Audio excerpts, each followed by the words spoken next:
في القلب مشاعر أخفيها قد أشرقت الشمس عليها عن خطط لم أعبأ فيها ستكون. بسم الله الرحمن الرحيم. Assalamualaikum warahmatullahi wabarakatuh. Alhamdulillahilladzi amarna bil imani wal istiqamah. Wassalatu wassalamu ala sayyidina Muhammad ibn Abdillah wa ala alihi wa ashabihi wa man tabi'ahum bi ihsanin ila yaumil qiyamah. Amma ba'du, wa qala an-nabiy sallallahu alaihi wasallam, jawahiru fi jismi bani Adam arba'atun tuziluha arba'atu asya'a fal jawahir al aqlu wad dinu wal haya'u wa amalus sholih. Fal godobu yuzilul aqla wal hasadu yuzilul din wa tama'u yuzilul haya wal ghibatu tuzilu amal sholih. Al hadis wallahu a'lam bimuradi. Bapak Ibu yang dirahmati Allah Subhanahu wa taala, alhamdulillah, puji syukur kita panjatkan kepada Zat yang Maha Ghafur yang telah memberikan kita nikmat yang begitu banyak, dari mulai bangun tidur sampai hendak tidur lagi, dan tidak ada satupun yang dapat menghimpun nikmat yang Allah berikan kepada kita, termasuk nikmat yang begitu agung, yaitu nikmat iman dan Islam. Karena dengan nikmat inilah kita mampu bangkit dari tidur, melaksanakan qiyamul lail, kemudian melangkahkan kaki, mengayunkan tangan untuk menunaikan ibadah sholat subuh berjamaah. Mudah-mudahan ibadah sholat subuh kita diterima oleh Allah Subhanahu wa taala. Amin ya rabbal alamin. Salawat serta salam senantiasa kita curah limpahkan kepada baginda Nabi besar Muhammad sallallahu alaihi wasallam. Allahumma salli ala sayyidina Muhammad wa ala ali sayyidina Muhammad. Kepada keluarganya, kepada para sahabatnya, kepada para tabi'in tabi'atnya, serta mudah-mudahan limpahan rahmatnya sampai kepada seluruh umatnya hingga yaumil qiyamah. Amin ya rabbal alamin. Bapak Ibu para jamaah yang dirahmati Allah Subhanahu wa taala, pada kesempatan ini saya akan berbagi nasihat dari baginda Rasulullah sallallahu alaihi wasallam yang isinya adalah 4 permata ataupun perhiasan yang ada pada diri manusia. Kata Rasul, jawahiru fi jismi bani Adam arba'ah. Perhiasan yang ada pada diri manusia itu ada 4. Perhiasan ini harganya luar biasa mahal, tapi tidak bisa digadaikan, tidak bisa disekolahkan di pegadaian, ya. Nah, tapi bisa hilang dengan 4 yang lain. Tuziluha arbatu asya'a. Nah, 4 permata ini semua manusia punya, baik yang beriman, ya, terutama yang beriman, ya. Orang-orang yang beriman punya 4 permata atau perhiasan. Jawahir itu jamak dari mufradnya lafaz jauharun. Artinya jauhar itu permata yang tingkatan, ya, batul permata ini yang lumayan harganya mahal, gitu. Tapi ini jauh lebih mahal dari permata aslinya. Nah, kita semua punya yang 4 ini dan tidak bisa digadaikan, tapi bisa hilang. Maka harus dijaga dengan baik. Mana yang 4 ini? Amal jawahir Al-aqlu wad dinu wal haya'u wa amalus sholih. Pertama akal. Ya, kalau kita bicara akal dalam ilmu tauhid, akal itu ada dua. Ada akal tabi'i, ada akal gorizi.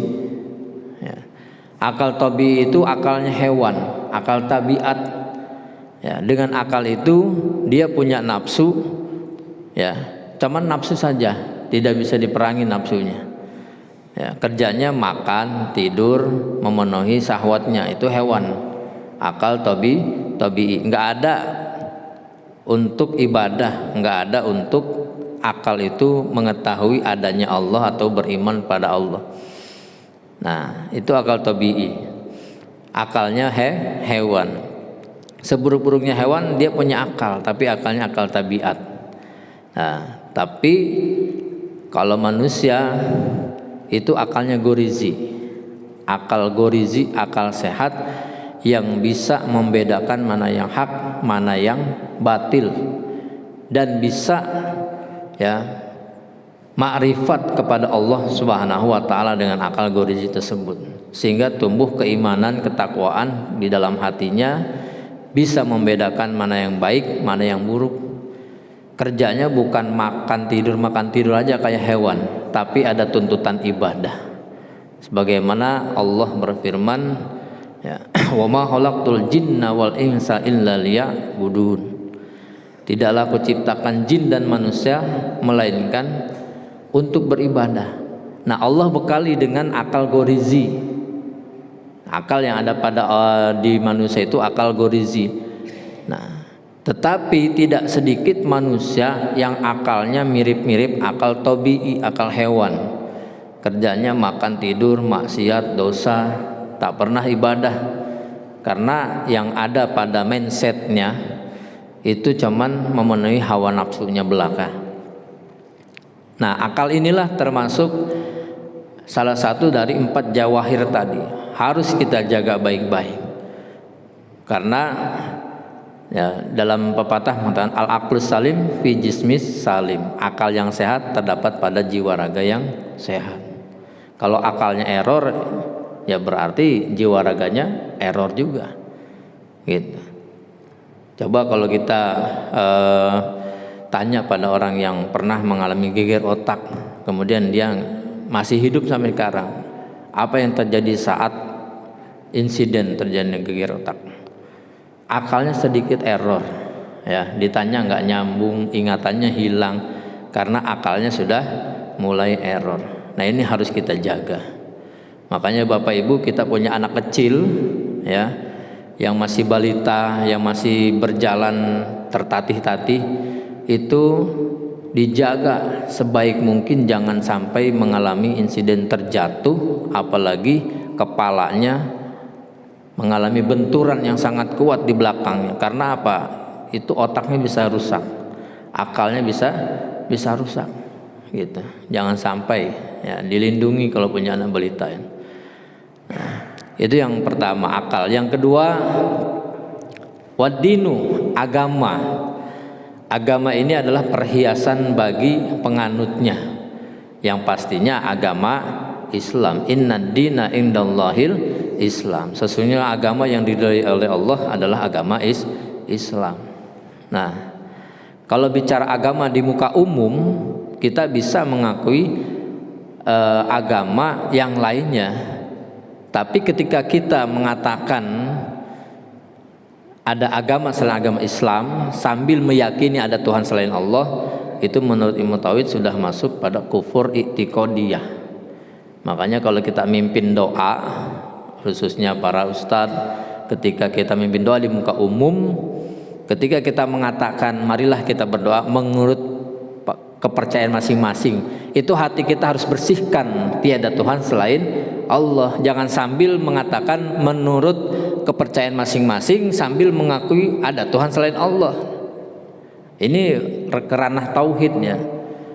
Jadi kita sudah ketika mengatakan mari kita berdoa menurut penganutnya masing-masing, menurut agama ataupun menurut kepercayaan masing-masing, hati kita harus netral, bersih, bahwa tiada ya yang kita wajib sembah selain Allah.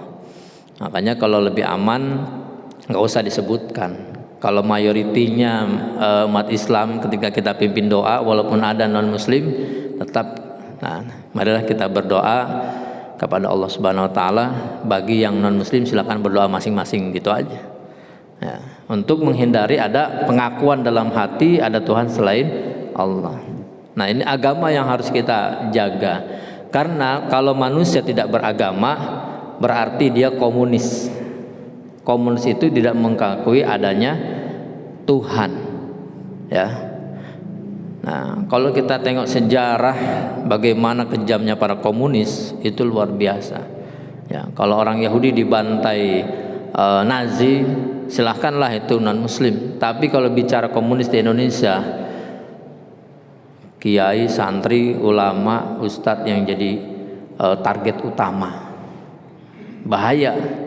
Makanya banyak laten komunis yang muncul ya di tengah-tengah kita. Namun kadang anak-anak kita, generasi kita yang baru ini tidak tahu ya simbol-simbol komunis kayak mana. Nah, ini harus kita jaga keluarga kita dari paham komunisme. Nah, kan anak-anak sekarang banyak remaja yang Muslim mungkin, namun tidak paham komunisme. Ya, sama aja kok, sholat nggak sholat, gitu-gitu aja. Itu bahasa orang-orang komunis. Ya, nah ke masjid nggak ke masjid, nggak mempengaruhi kehidupan kok. Nah ini laten komunis, hati-hati. Ya, nah agama itu bagian daripada jauhar. Ya, permata harus kita jaga. Artinya di dalam agama itulah kita dapat menentukan nasib kita untuk di akhirat nanti. Ya. Nah, kemudian yang ketiga yaitu wal haya'u, malu. Nah, malu ini adalah bagian daripada permata atau perhiasan yang ada pada diri manusia. Kalau orang sudah hilang rasa malunya ataupun sudah putus rasa malunya, urat malunya, dia melakukan apapun tidak malu, tidak sungkan-sungkan, tidak segan-segan. Ya, makanya kata Rasul, inna mimma adrakan nas min kalamil nubuwatil ula. Nah, yang pertama dijumpai oleh manusia dari ucapan para nabi dulu itu banyaknya kalimatnya idza lam tastahi fasna ma syi'ta. Ya, nabi dulu kalau sudah hampir putus asa, namanya manusia ya, manusiawi, sifat manusiawi itu suka hampir ada keputusasaan. Tapi putus asanya Nabi beda dengan putus asanya kita. Kalau sudah menyebarkan agama kemudian yang pengikutnya tidak ada, kemudian pada membangkang, ucapan yang dikeluarkan idza lam tastahi fasna masina. Kalau sudah tidak punya malu, silakan berbuat semaumu. Nah, kalimat ini bukan menyuruh kita semaunya, artinya kalau orang sudah putus urat malunya, itu perbuatannya lebih daripada hewan. Nah, makanya rasa malu ini harus kita jaga. Ya, ada bedanya antara besar rasa malu dengan pemalu. Nah, kalau besar rasa malu itu besar rasa malunya. Artinya kalau tidak melaksanakan atau melakukan hal-hal yang baik dia malu. Aduh malu nih kalau nggak berjamaah, apalagi masjidnya dekat. Ya, aduh malu nih kalau nggak puasa. Nah itu besar rasa malu. Tapi kalau pemalu, nah ayo kita ngaji, malu udah lama nggak pernah ngaji. Ayo kita sholat berjamaah, malu nanti sangkanya soalim. Nah itu pemalu namanya.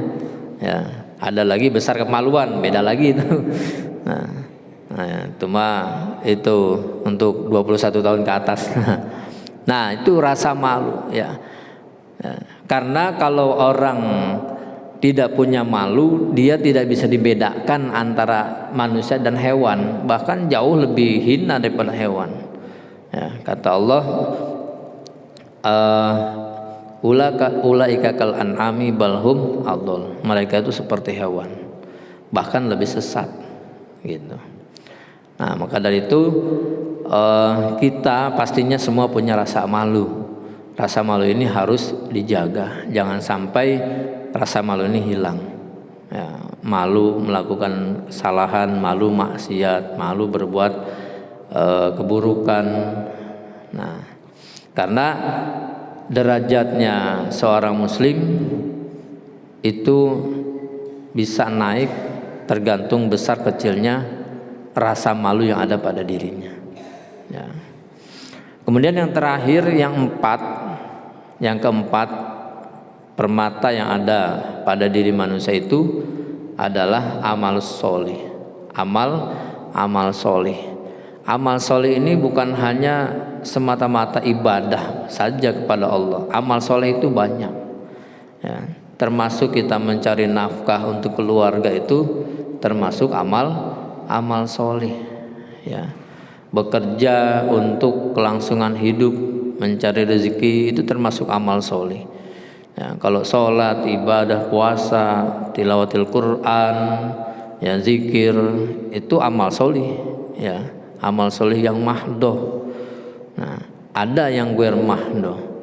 Nah, kalau orang tidak punya amal solih, apa yang akan diharapkan untuk kehidupan setelah kehidupan di dunia? Karena kita ada 2 fase lagi kehidupan, maka harus punya bekal. Ya, bekalnya itu amal solih. Ya. Dan amal solih ini erat kaitannya dengan iman. Tidak bisa dipisahkan antara iman dan amal solih. Ya. Makanya di Al-Quran itu kalau ada kalimat alladzina amanu, biasanya ya ada lanjutannya wa amilus solihat. Nah, hampir sebagian besar di Al-Quran itu artinya apa? Iman dan amal solih tidak bisa dilepaskan. Tidak cukup iman saja, percaya saja kepada Allah, percaya saja kepada malaikat, percaya saja sampai percaya kepada qada dan qadar, tapi tidak melaksanakan amal solih. Karena amal solih ini adalah pengaplikasian daripada iman. Gitu. Cukuplah percaya sama Allah, nggak perlu sholat 5 waktu. Nah, nggak perlu puasa Ramadan. Yang penting beriman. Nah, ini salah. Atau sebaliknya, amal solihnya getol, tapi tidak beriman kepada Allah, ataupun keimanannya terkontaminasi dengan perbuatan musyrik. Nah, ibadahnya getol, puasanya rajin, tilawahnya ngebut, tapi ada nilai setitik noda kemusyrikan. Nah, ini bahaya. Kalau kita bicara ibadah itu bolehlah kita melihat secara dohiriyahnya, tapi kalau bicara akidah, nah itu siapa yang tahu gitu.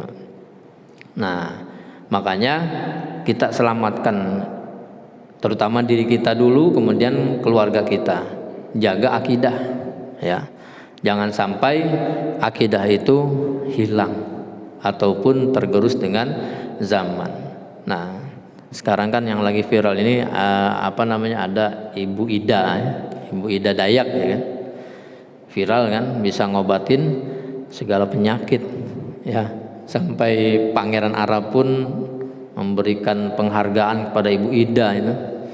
Nah, ada yang sakit puluhan tahun sembuh, ada yang tangannya patah, ya, bawaan lahir, bawa ke sana kemari ke dokter, ke ortopedi dan lain sebagainya, nggak sembuh-sembuh, diusap sama Bu Ida sembuh. Nah, ini kita sebagai umat Islam, keluarga kita yang menyimak berita-berita itu kita luruskan, jangan sampai punya iktikad itu semata-mata dia yang menyembuhkan gitu. Ini kalau ada misionaris terselubung itu bisa dijadikan kesempatan. Ya, dulu pernah kasus Ponari ya Pak, pernah. Ponari itu anak petir, ya kan?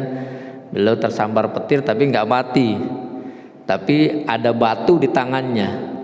Itu sampai mohon maaf air kencingnya si Ponari itu diminum, diusapkan oleh orang-orang Islam ya, yang akidahnya lemah, menganggap dia itu seperti melebihi Tuhan gitu. Diusap sampai bekas mandinya, tanah bekas mandinya diambil supaya sembuh dari penyakit. Ini tandanya tidak adanya akidah ya, imannya udah hilang, padahal semua yang menentukan adalah Allah.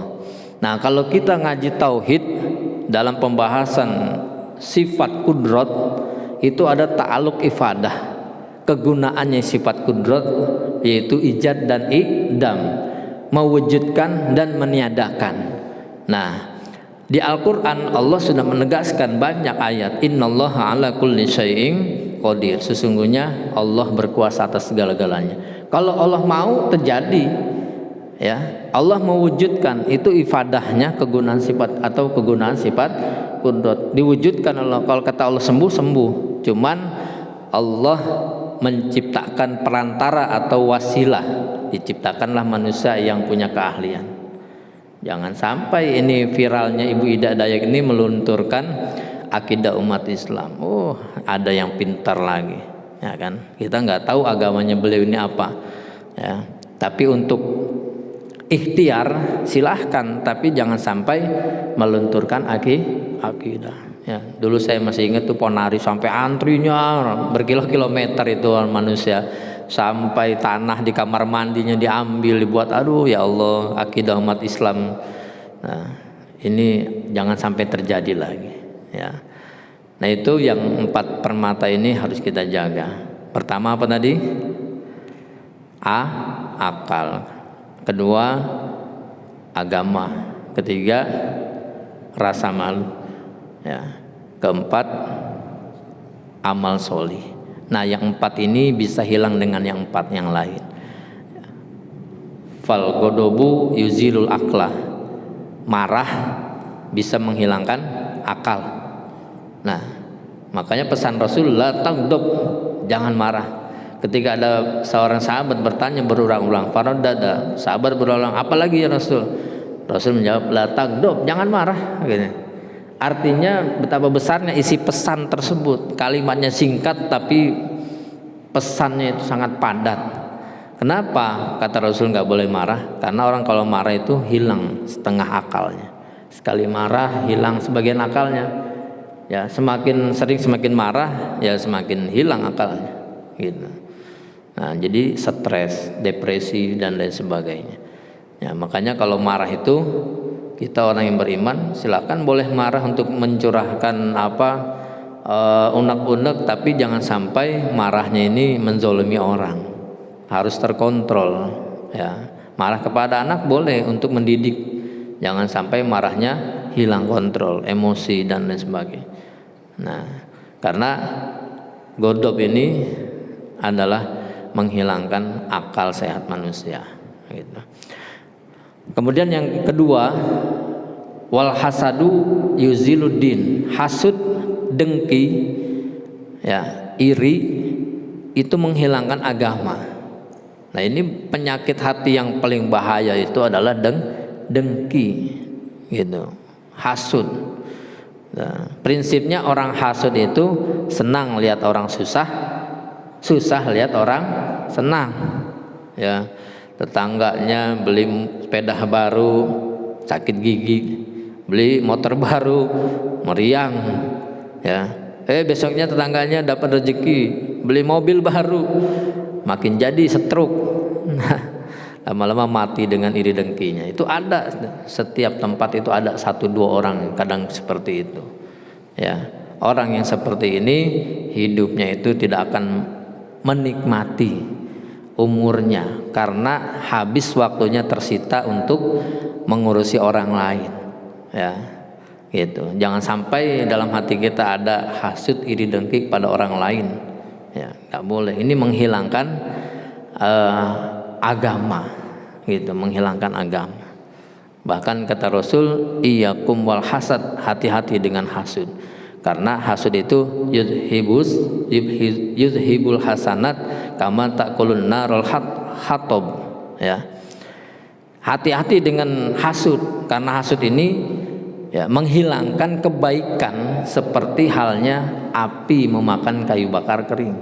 Kalau kayu bakar yang kering dimasukkan ke api, habis tinggal abu, ya. Kita sholat 5 waktu berjamaah awal waktu, kemudian puasa, tilawah, tapi punya penyakit akut, ya, yaitu dengki terhadap orang lain, itu tidak akan ada nilainya, hilang semua pahalanya. Nah, makanya kita kalau melihat kehidupan orang lain tuh, kita harusnya doakan, ya, doakan. Melihat orang lain senang, rezekinya banyak, doakan, ya Allah, alhamdulillah, mudah-mudahan saya seperti itu, dan mudah-mudahan kebagian rezekinya, kebagian berkahnya. Nah, melihat yang di bawah kita doakan, ya, mudah-mudahan mereka yang masih di bawah garis kemiskinan diberikan kekayaan oleh Allah. Nah, bukan sebaliknya, ya. Nah, kemudian wat tama'u yuzilul haya, toma, rakus, serakah, ya, itu menghilangkan rasa malu. Nah, kalau orang sudah serakah, sudah rakus, itu tandanya urat malunya sudah putus, ya. Coba kita lihat para koruptor, itu sudah nggak ada malu lagi, ya.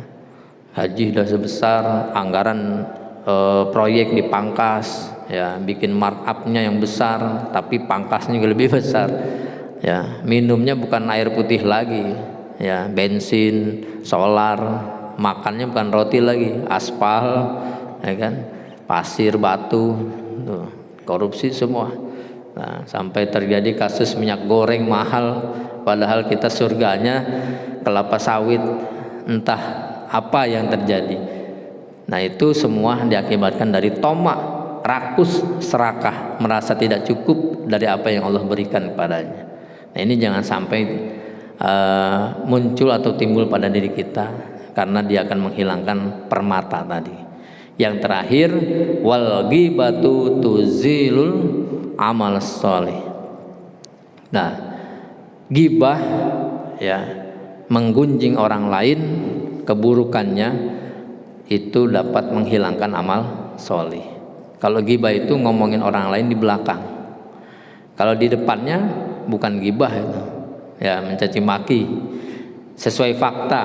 Kalau tidak sesuai fakta, ngomongin orang lain keburukannya tapi tidak sesuai fakta, itu fitnah. Nah, kalau sesuai fakta itu ghibah. Nah, ini penyakit-penyakit hati semua harus kita bersihkan, ya. Terkadang kita pun tidak sadar, lagi ngobrol-ngobrol, lagi ngerumpi, ujung-ujungnya kepleset, ya, ngomongin keburukan orang lain. Buru-buru istighfar, karena khawatir amal soleh kita hilang. Nah, para jamaah sekalian yang dirahmati Allah Subhanahu wa taala, itulah 4 jawahir yang ada pada diri manusia dan 4 lain yang dapat menghilangkan permata tadi. Harus kita jaga baik-baik, hindarkan yang dapat menghilangkannya tadi, ya. Hasud, marah dapat menghilangkan akal, hasud dapat menghilangkan agama. Kemudian toma, serakah, rakus dapat menghilangkan malu, dan yang terakhir ghibah, ya, menggunjing keburukan orang lain, itu dapat menghilangkan amal soleh. Nah, mungkin itu saja yang dapat saya sampaikan, mudah-mudahan bermanfaat, khususnya bagi diri saya sebagai pengingat, ya, umumnya bagi kita semua, ya, kita saling mengingatkan kembali, ya, dalam kehidupan ini untuk kebaikan kita, baik di dunia maupun kebaikan kita di akhirat nanti. Kurang lebihnya saya mohon maaf. Ikan tenggiri, ikan patin, ikan tenggiri, mohon maaf lahir batin, sucikan hati, bersihkan diri. Wabillahi taufiq wal hidayah, wa ridha wal inayah, wal afu minkum. Wassalamualaikum warahmatullahi wabarakatuh.